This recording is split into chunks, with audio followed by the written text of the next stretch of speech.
Paulo, eu queria iniciar perguntando. O senhor contou uma história maravilhosa de sua vida, assim, muito rica mesmo, um longo tempo de caminhada. Mas para quem está nos escutando neste momento, quem está também nos assistindo, o que é um oblato de fato? Como é é uma consagração? É uma ordem terceira. Uma ordem terceira. Veja, os oblatos são muitas vezes assemelhados às ordens terceiras. A questão é que tudo na ordem de São Bento é muito próprio, porque como o monaquismo ele é mais antigo que as congregações religiosas modernas, digamos que estruturas que se cristalizaram na igreja a partir de São Francisco e São Domingos, e depois com as ordens mais modernas a partir dos jesuítas, acabam que não se encaixam perfeitamente nas estruturas monásticas. Nem os votos. Não é? Você tem os 3 votos, castidade, pobreza e obediência, mas não são esses os votos que os monges fazem. Os monges fazem os votos de obediência, conversão dos costumes e estabilidade. Eu não sabia disso. A novidade, né? Não é? Porque são votos mais antigos. Obediência, conversão dos costumes e estabilidade. Anota aí, viu, gente? São os 3 votos que os monges e as monjas fazem na Ordem de São Bento.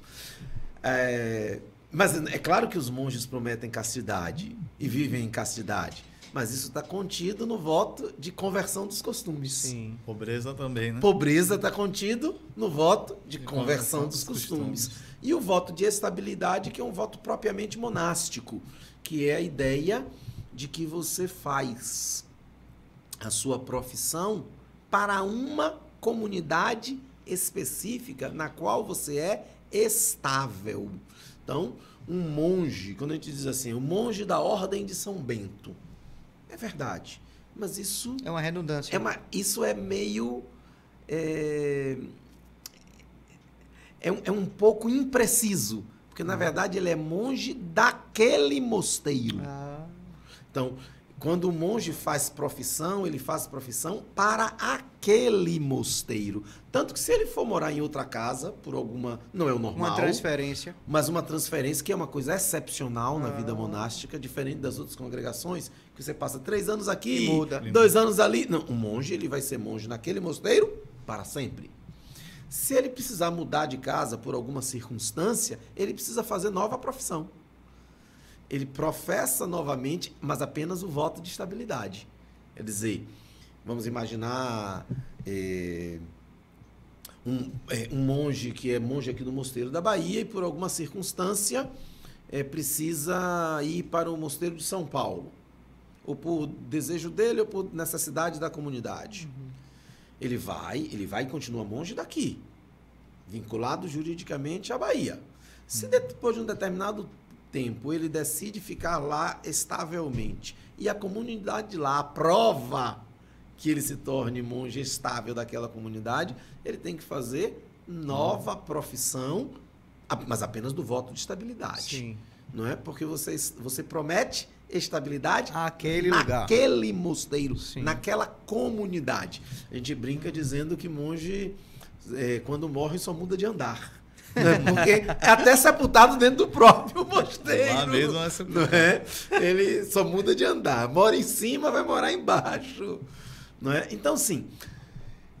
Mas voltando. As ordens terceiras, quando foram pensadas, surgindo do movimento de penitências lá no século XII, século XIII, elas foram pensadas como ordens autônomas, separadas de suas ordens primeiras, mas membros de uma mesma família espiritual.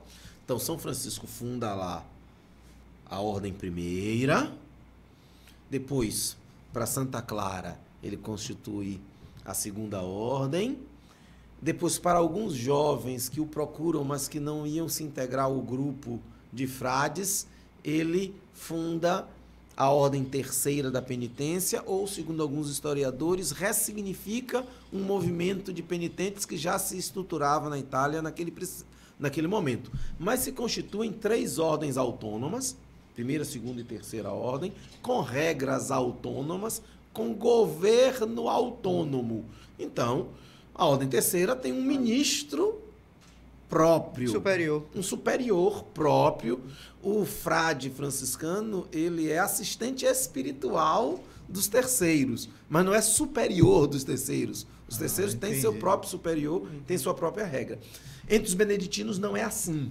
Nem com monges, nem com monjas, nem com oblatos. Só existe uma ordem de São Bento. É a ordem de São Bento. Que só tem uma regra.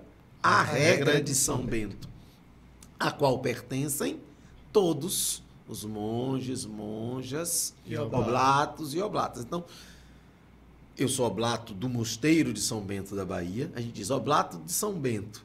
Mas da mesma forma que a gente diz monge de São Bento, mondão de São Bento, eu sou oblato deste mosteiro. Se eu resolver ir morar em São Paulo, eu continuo oblato deste mosteiro.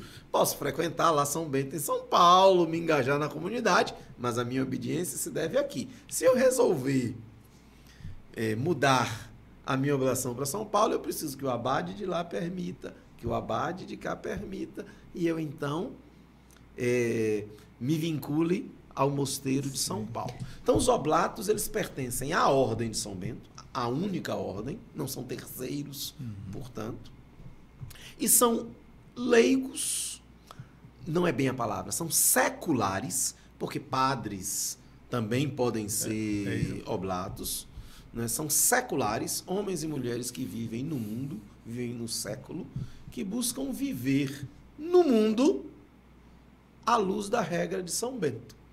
Né? Assumem os monges como seus irmãos, assumem o tesouro de espiritualidade da regra de São Bento, da Santa Regra, adaptam a vida sob a regra de São Bento à lógica da vida secular, mantêm todas as suas obrigações civis e eclesiásticas, então, todas as minhas obrigações civis, como cidadão, como profissional, todas as minhas obrigações eclesiásticas e canônicas, como diácono, como padre, os padres que são oblatos, ou os catequistas que são oblatos. Então, mantemos todas as nossas obrigações canônicas e eclesiais, mas vivemos sob a regra de São Bento, vivendo esta espiritualidade no mundo e com alguma regularidade, sempre voltando ao mosteiro para participar de retiros, Beber do de carisma, formações. né? Exatamente.